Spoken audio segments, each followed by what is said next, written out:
Monsoon में अचानक क्यों लगा ब्रेक? क्या देश में फिर लौटेगा सूखे का खतरा? एक तरफ देश के कई राज्यों में बाढ़ और भारी बारिश ने जनजीवन अस्त व्यस्त कर दिया है, तो दूसरी तरफ मौसम वैज्ञानिक एक बिल्कुल अलग खतरे की चेतावनी दे रहे हैं। उत्तर पश्चिम और मध्य भारत में मॉनसून ब्रेक शुरू हो चुका है।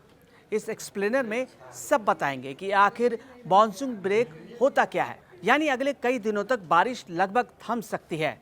सबसे बड़ी चिंता यह है कि ये ब्रेक ऐसे वक्त में आया है जब इस साल मॉनसून पहले से भी कमजोर माना जा रहा है और अल नीनो का असर भी मौसम पर साफ दिखाई दे रहा है। तो सवाल है कि आखिर मॉनसून ब्रेक होता क्या है? क्या ये सामान्य प्रक्रिया है या खतरे की घंटी? इसका असर किसानों, शहरों और आम लोगों पर कितना पड़ेगा? आइए समझते हैं। सबसे पहले समझिए मॉनसून ब्रेक होता क्या है। मॉनसून ब्रेक का मतलब ये नहीं कि मॉनसून खत्म हो गया। इसका मतलब यह है कि कुछ दिनों के लिए मॉनसून बारिश अपने सामान्य क्षेत्रों से हट जाती है और उत्तर पश्चिम, मध्य और पश्चिम भारत में बारिश लगभग रुक जाती है। इस दौरान आसमान साफ रहने लगता है, बादल कम हो जाते हैं, उमस और गर्मी बढ़ जाती है। तापमान फिर से 37 से 40 डिग्री तक पहुंच सकता है। हालांकि हिमालय की तलहटी और पूर्वोत्तर भारत के कुछ हिस्सों में बारिश जोरदार जारी है। इस बार चिंता ज्यादा क्यों है? मॉनसून ब्रेक हर साल जुलाई या अगस्त में एक दो बार आता है, लेकिन इस बार विशेषज्ञ इसे सामान्य नहीं मान रहे, क्योंकि इस साल जून में देश में औसत से कम बारिश हुई थी। बाद में जुलाई के शुरुआती दिनों में बारिश ने कुछ राहत जरूर दी, लेकिन अब फिर लंबा ब्रेक पड़ने की संभावना जताई जा रही है। यदि यह ब्रेक लंबा चलता है तो कुल मानसूनी वर्षा का आंकड़ा फिर नीचे जा सकता है। किसानों की चिंता क्यों बढ़ गई है? अभी देश में खरीफ फसलों की बुआई का वक्त है। धान, सोयाबीन, मक्का, कपास और दालों जैसी फसलें काफी हद तक मॉनसून पर निर्भर रहती हैं।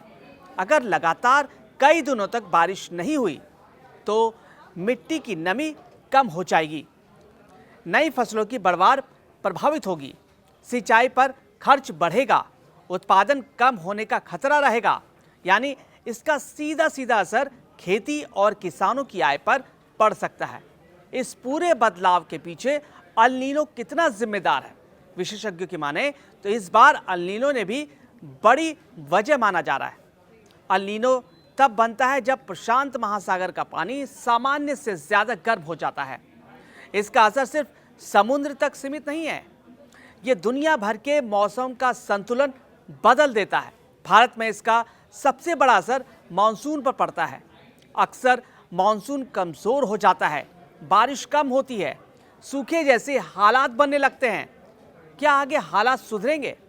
मौसम विशेषज्ञों का मानना है कि 19 और 20 जुलाई के आसपास मानसून फिर सक्रिय हो सकता है। अगर ऐसा हुआ तो उत्तर पश्चिम और मध्य भारत में दोबारा अच्छी बारिश शुरू हो सकती है, लेकिन अगर ब्रेक और लंबा चला तो बारिश की कमी बढ़ सकती है, खेती प्रभावित हो सकती है और पानी की उपलब्धता पर भी असर पड़ सकता है। आम लोगों पर भी इसका बड़ा असर होगा। मानसून ब्रेक का मतलब सिर्फ बारिश रुकना नहीं है। इस दौरान गर्मी और उमस बढ़ेगी, बिजली की मांग बढ़ सकती है, पानी की खपत बढ़ेगी, कई शहरों में हीट स्ट्रेस बढ़ सकता है। वहीं जिन इलाकों में पहले से बाढ़ है वहां कुछ राहत भी मिल सकती है। यानी इसका असर हर क्षेत्र में अलग अलग होगा। मानसून ब्रेक कोई असामान्य घटना नहीं है, लेकिन इस बार इसकी अवधि और समय मौसम वैज्ञानिकों की चिंता बढ़ा रहे हैं। एक और देश के कुछ हिस्से बाढ़ की चपेट में हैं, तो दूसरी ओर कई राज्यों में बारिश रुकने से सूखे जैसे हालात बनने की आशंका जताई जा रही है। अब सबकी निगाहें अगले कुछ दिनों पर टिकी हैं। अगर मानसून समय पर दोबारा सक्रिय हो गया तो राहत मिलेगी, लेकिन अगर ये लंबा खिंचा तो इसका असर खेती, जल संसाधनों, आम लोगों की रोजमर्रा की जिंदगी पर भी साफ दिखाई दे सकता है।